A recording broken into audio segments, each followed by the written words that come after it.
112 on hädaabinumber kõigis Euroopa Liidu riikides kiirabi, päästjate ja politsei kutsumiseks. Eesti on Euroopa Liidu 9. riik, mis läks üle ühele hädaabinumbrile 112. Alates 2015. aasta 11. veebruarist Euroopa 112 päevast saab ka Eestis kiirabi, päästjaid ja politseid kutsuda ühelt numbrilt 112. Hädaabinumbrile 112 tuleb abivajajatelt aastas kõnesid enam-vähem sama palju, kui on Eestis elanikke. Ligi 1,2 miljonile kõnele aastas, rohkem kui 3000 kõnele ööpäevas ja 130 kõnele tunnis vastavad Häirekeskuse päästekorraldajad. Häirekeskusest saadetakse aasta jooksul abi ligi 500 000 sündmusele, millest põhiosa moodustavad kiirabisündmused.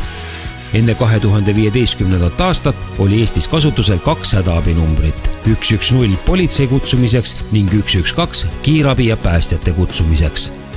Hädaabikõnesid võeti vastu ja abi saadeti välja 8 erinevas keskuses üle Eesti. Mahukat ümberkorraldust alustati aastal 2010. 4 aastat kestnud ettevalmistustes viisime ühele hädaabinumbril üleminekuks läbi rohkem kui 80 erinevat arendust ja projekti. Numbri 112 teenindamiseks ja hädaabiteenuse arendamiseks moodustati iseseisev päästeasutus Häirekeskus Siseministeeriumi valitsemisalas. Politsei- ja Piirivalveametilt võtsime Häirekeskusesse üle politseikõnede teenindamise. Õpetasime kõik päästekorraldajad ühtviisi hästi teenindama kõigi 3 valdkonna kiirabi, pääste ja politsei hädaabikõnest. Ühistes töösaalides võtab Häirekeskus vastu kõik hädaabikõned ja saadab välja kiirabi, päästjad ning politsei korrapidajad saadavad välja politseipatrulli. Ühele hädaabinumbrile ülemineku olulise eeldusena vähendati piirkondlikke keskusi 8-lt 4-le. Ehitati uued hooned ja loodi ühised töökeskkonnad Häirekeskuse 4 piirkondlikus keskuses Tallinnas, Tartus, Jõhvis ja Pärnus. Ühises füüsilises töökeskkonnas on infovahetus tunduvalt kiirem ja abi saatmine kvaliteetsem.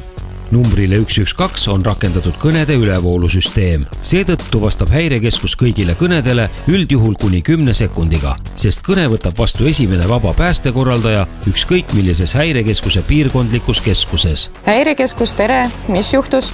112-le helistades ei ole liinile pääsemise ootejärjekorda. Kui varem võis numbril 110 esineda teatavat ooteaega, siis number 112 on nüüd kiiresti kättesaadav ka politseikutsujale. Samuti võttis Häirekeskus kasutusele kõrgtehnoloogilise geoinfosüsteemi.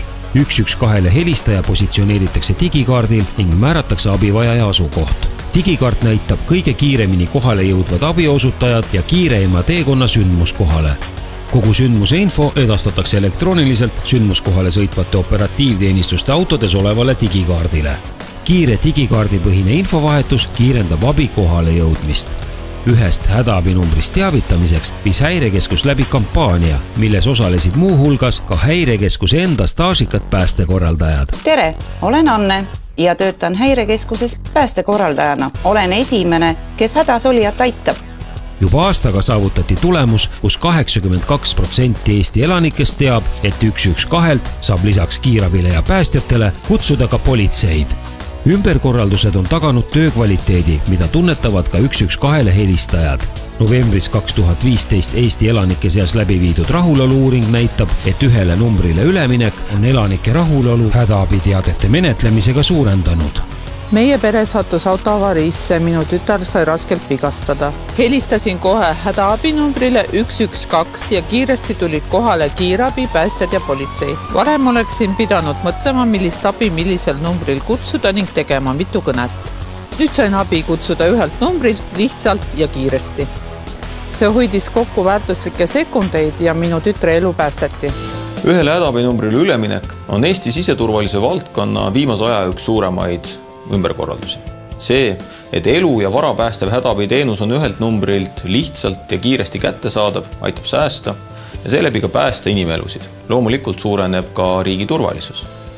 See, et me oleme jõudnud hädaabi kutsete vastuvõtmisel vähem kui 10 sekundini, on väga hea tulemus ja siinkohal soovin kiita nii neid inimesi, kes seda reformi on ette valmistanud, kui loomulikult neid, kes igapäevaselt hädaabikõnedele vastavad. 112. Kiirabi, pääste, politsei Eestis ja Euroopas.